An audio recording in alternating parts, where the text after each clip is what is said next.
என் பேர் சல்பேஷ் குமார். 2ஆம் வகுப்பு ஆ பிரிவு. கல்வி தந்தை கல்வியாளர். இருந்தாலும் மறைந்தாலும் பேச்சொல்ல வேணும், இவர் போல யார் என்று உச்சொல்ல வேணும் என்ற வரிகளுக்கு பொருத்தமான பெருத்தலைவர் காமராஜர். 1903ஆம் ஆண்டு விருதுநகர் மாவட்டத்தில் குமாரசாமி சிவகாமி அம்மையார் மகனாய் பிறந்தாள்.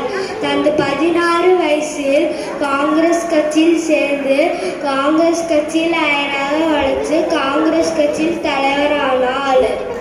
தாய்நாட்டுக்காக சிறைவாசம் அனுபவித்த காமராசரை 1954ஆம் ஆண்டு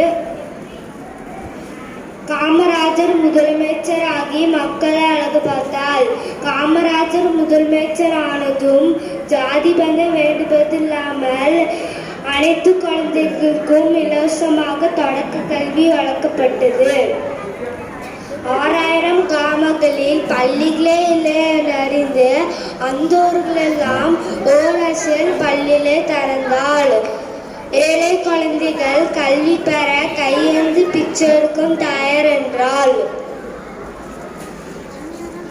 தான் படிக்காலும் இந்த தேசியம் படிக்கணும் என்று நினைத்தவர் கர்மவீரர் காமராசர்.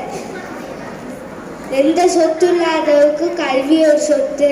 கல்வி சொத்தை பெற்றுவிட்டால் வறுமை தானாக ஒழிந்துரும் என்று நினைத்தவர் கர்மவீரர் காமராசர். மாடு மேய்த்துட்டு இருந்த சிறுவனிடம் பள்ளிக்கு சென்றுள்ள கேட்டால் காமராசர். அதுக்கு சிறுவன் சாப்பாடு தருவீங்களா கேட்டால் அதை மனத்தில் கொண்டு போய் போட்டால் ஒரு சட்டம், அதுதான் மதிய உணவு திட்டம்.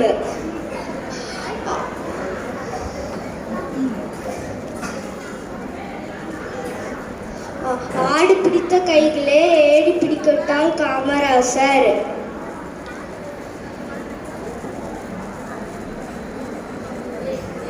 கல்வி பள்ளிகளை மதிய உணவு திட்டம் வந்ததும் கல்வி பெற குழந்தைகள் எண்ணிக்கை அதிகமானது.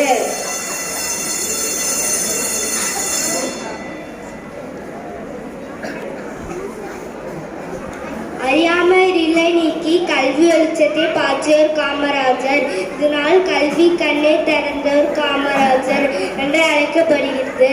கல்வியில் புரட்சி செய்த கருப்பு காந்தி காமராசரை நன்றி தெரிவிக்கமாக அவரோட பிறந்த நாள் ஜூலை 15ஆம் நாளை கல்வி வளர்ச்சி நாளாக கொண்டாடுகிறோம். நன்றி.